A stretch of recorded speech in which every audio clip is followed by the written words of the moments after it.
que c'est un réel plaisir donc d'être là ce matin pour avoir ces moments d'échange avec vous, partager la chaleur humaine donc de nos frères, sœurs, papa et maman donc de la région du plateau central. Mais je souhaiterais qu'on puisse rendre un hommage vibrant à ceux-là qui se battent au front, qui nous permettent, nous, de nous retrouver ici, d'échanger et de voir les perspectives pour notre patrie. Et je voudrais qu'on observe une minute de silence pour la mémoire de ceux qui ont laissé leur vie dans cette bataille.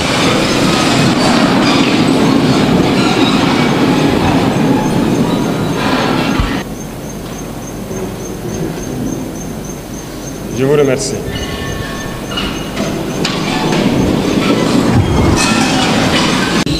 Ça fait bientôt 10 ans que nous sommes dans cette situation de guerre et je pense que vous suivez l'évolution au fur et à mesure. Et j'espère que tout le monde est conscient que nous ne sommes plus dans une guerre de terrorisme, mais dans une guerre d'indépendance. Et il faut que chacun comprenne que c'est une logique pour les impérialistes de nous imposer cette guerre.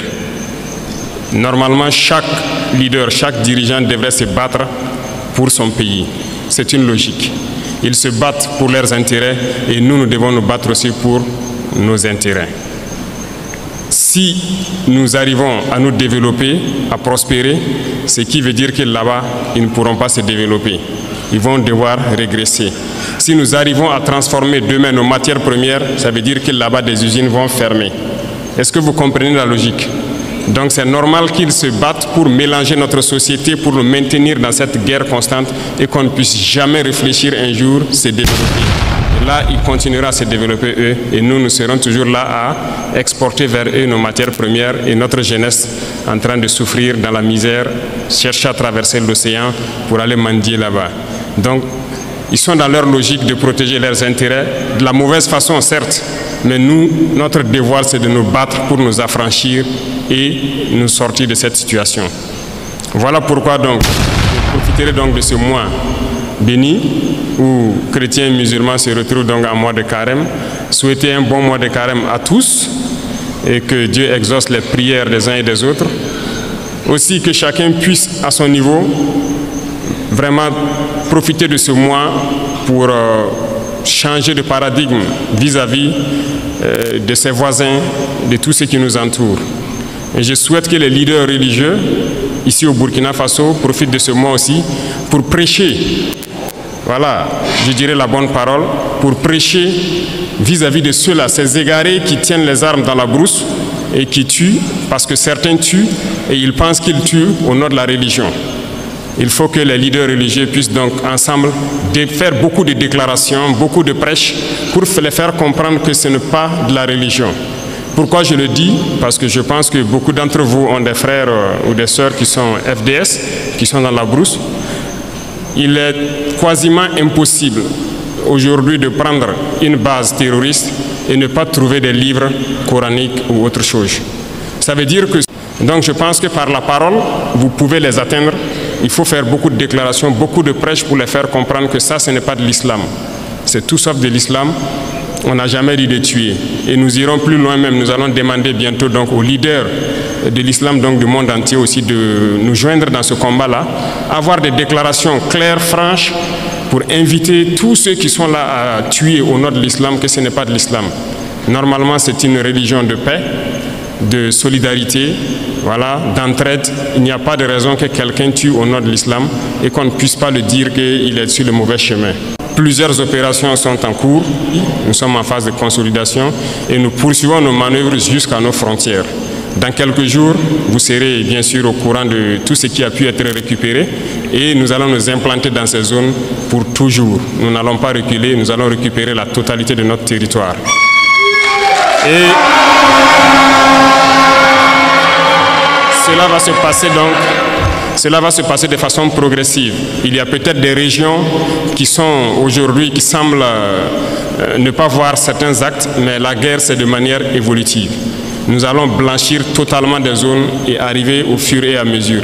Et resserrer l'étau sur ces gens, c'est comme je le dis, ils n'ont que de choix, soit de comprendre le message, de revenir à la patrie, ou bien ils vont disparaître. C'est à eux de choisir. Dans ce combat que nous menons aujourd'hui, le plus dangereux, c'est la guerre de communication.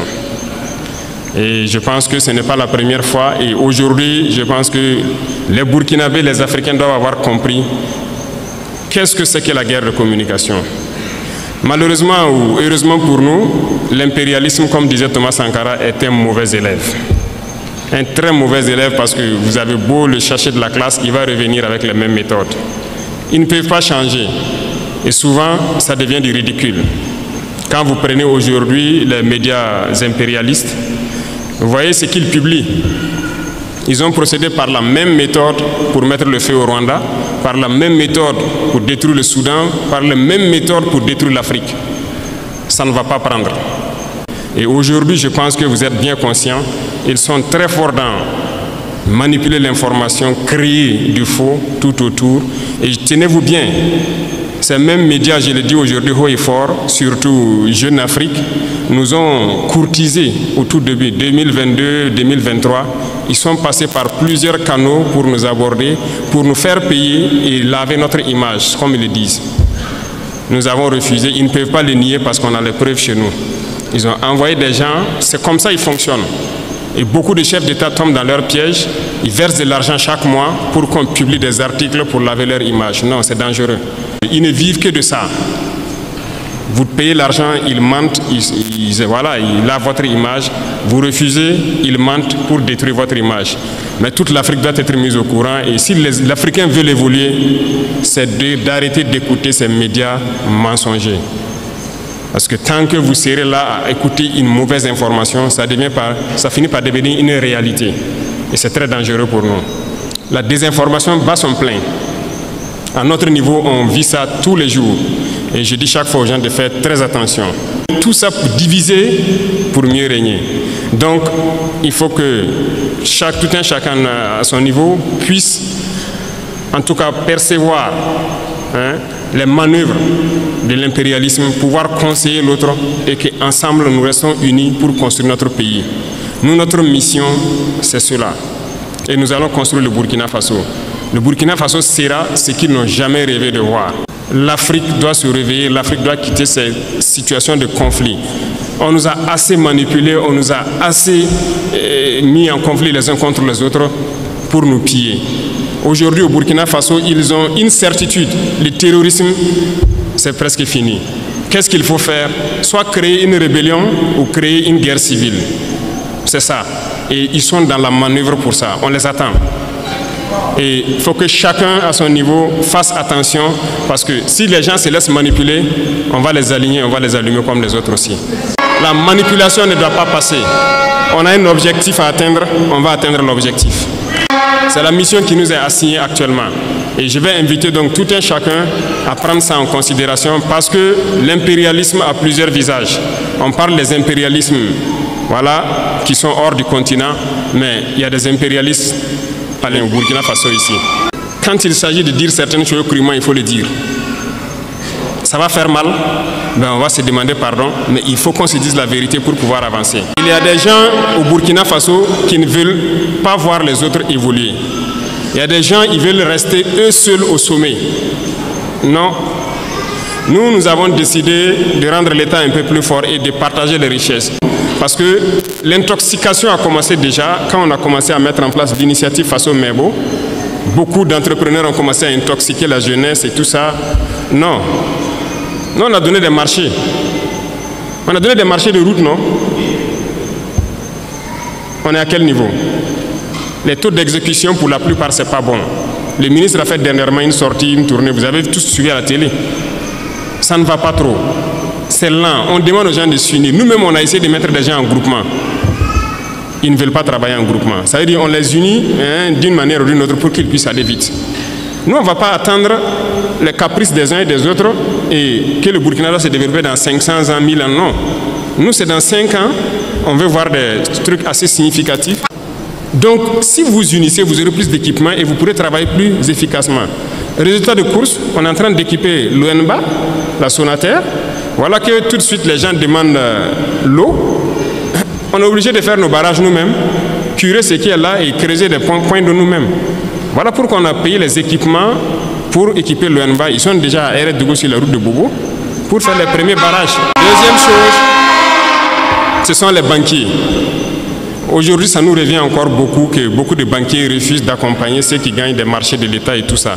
Bon, on est là-dessus, il faut que les gens changent de fusil d'épaule.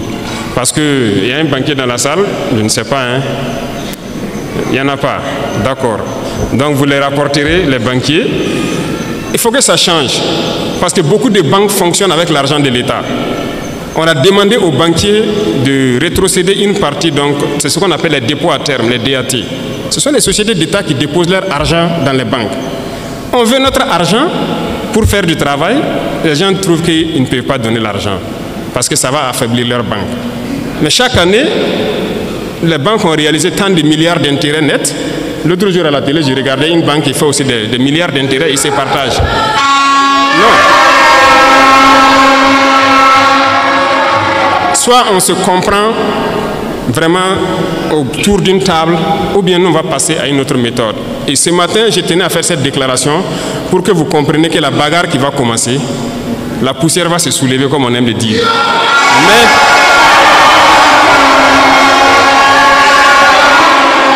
il faut que vous-même vous fassiez attention, parce que ce sont les mêmes qui vont passer derrière pour intoxiquer, pour créer des mensonges et amener les gens à se détourner de l'essentiel. Il y en a déjà qui essaient, on voit beaucoup de gens qui font des vidéos pour laver les images de certains et tout ça. Faites attention. Et il y a beaucoup de petites entreprises qui ferment parce qu'ils n'arrivent pas à payer les salaires des employés et tout ça. Ils ont des factures déposées au trésor, on n'arrive pas à payer. Mais c'est ça, on dit de donner une partie de notre argent en banque. On va payer ces entreprises pour qu'ils puissent fonctionner. Et les gens sont en train de réfléchir avec l'argent. Vous pensez qu'on peut laisser ça comme ça? La dette intérieure, là, on va payer ça. Cette fin du mois, là, l'argent là va rentrer.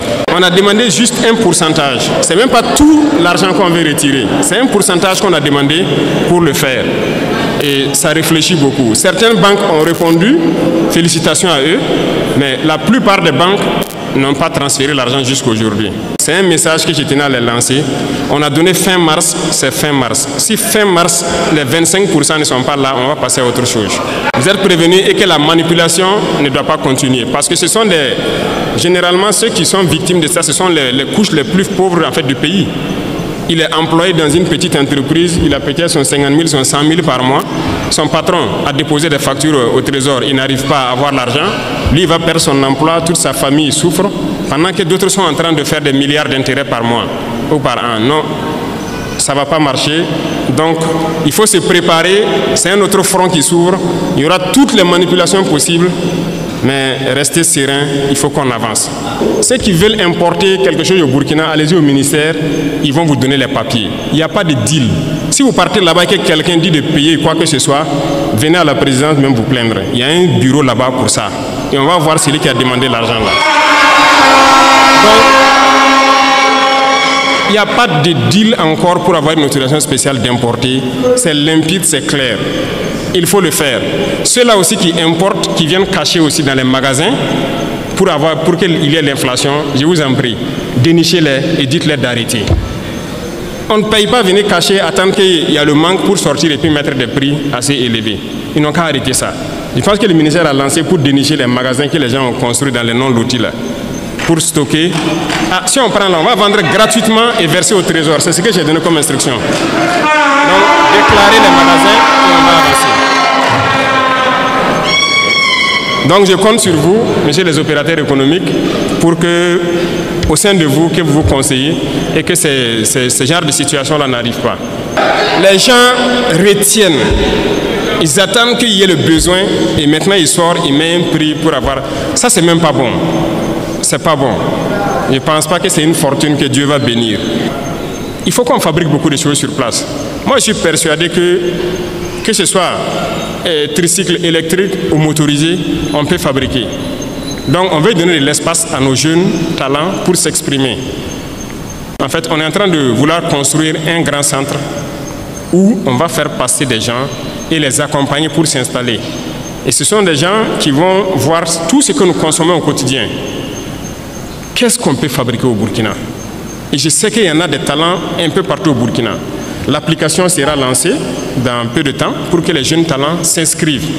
Dans ce centre-là, on mettra tout en œuvre pour avoir toute la machinerie nécessaire et encadrer les jeunes. Là, s'ils finissent, ils sortent, ils peuvent créer quelque chose. S'il plaît à Dieu, on va mettre une unité de cuir dans la zone de Kaya pour transformer beaucoup de choses sur place nous-mêmes et créer tout ce que nous avons besoin. Tant qu'on ne va pas arriver à cette étape et qu'on va continuer à payer dehors, notre richesse ne va pas nous profiter. Il faut qu'on change de paradigme dès maintenant. C'est là qu'il y a l'emploi. C'est là que les gens vont travailler et c'est là notre vraie indépendance. Dernier point, qui sont donc nos camarades élèves et étudiants, qui ont beaucoup de doléances. En tout cas, je peux vous assurer qu'on connaît tous vos problèmes. On va faire des cités universitaires et même les questions des restaurants, de bourses, intermédiaires. Tout ça sont des problèmes qu'on connaît. Mais c'est petit à petit. On ne peut pas régler ça tout de suite. Vous avez déjà la construction de la cité ici, c'est ça, le bâtiment administratif.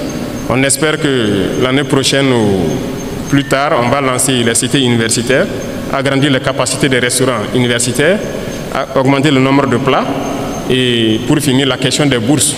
Parce que nous travaillons à maîtriser actuellement les dépenses militaires pour pouvoir injecter dans notre éducation. Parce que l'éducation, c'est la clé. Donc, on ne vous a pas oublié tous ces problèmes cités. Je parlais donc même des laboratoires au ministre. J'ai dit de trouver un standard, un certain nombre d'équipements minimum et on va construire des laboratoires dignes de ce nom dans nos universités. Parce que des gens vont venir faire une filière scientifique, aller sortir, même microscope, il n'a pas pu regarder une cellule végétale au microscope. Ce n'est pas possible. Oui, nous tous on a fait les séries scientifiques. Pour avoir accès au petit laboratoire, vous rentrez s'il n'y a que 7 ou 8 microscopes. Peut-être même tout ne fonctionne pas. Tout le monde ne peut pas avoir accès. C'est la réalité, c'est toujours ça. Donc, il est là-dessus. On veut créer des laboratoires types dans beaucoup de nos universités. Vous ne pouvez pas venir et ne pas pouvoir avoir accès à un certain minimum d'équipements scientifiques de laboratoire pour faire vos tests et vous familiariser. C'est dans ça qu'on peut créer. Si on n'a pas développé ce volet laboratoire, on a des théoriciens qu'on crée. J'étais surpris même d'apprendre que même au niveau de nos chercheurs, il n'y a pas de microscope électronique à balayage au Burkina. Depuis que le Burkina existe, il n'y a pas ça.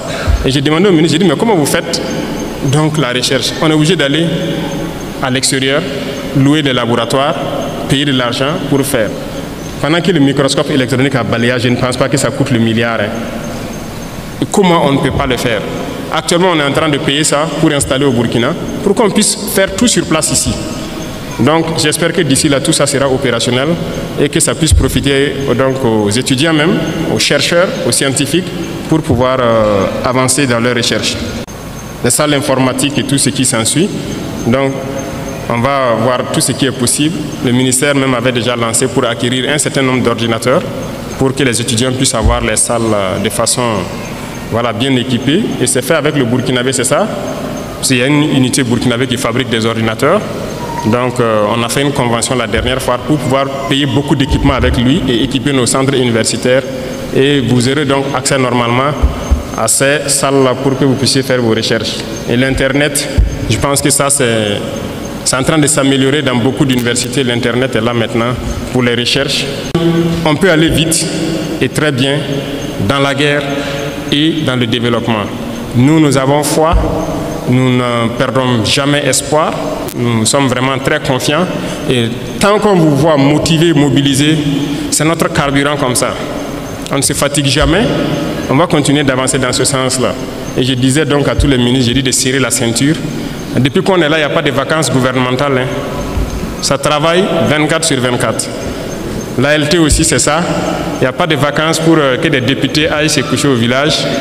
Il faut travailler 24 sur 24. 12 mois sur 12. Donc on est dans ce rythme. Tant que les soldats au front n'ont pas de repos, il n'y a pas de raison que derrière on ait du repos. Et j'invite donc toute l'administration à se mettre au pas ainsi pour accompagner donc les forces vives dans tout ce qu'ils font. Et donc je pense que petit à petit il y a de la progression, on voit beaucoup de changements de comportement. Il faut qu'on arrive à totalement changer la donne. Le Burkina Faso est une référence et nous devons maintenir le flambeau.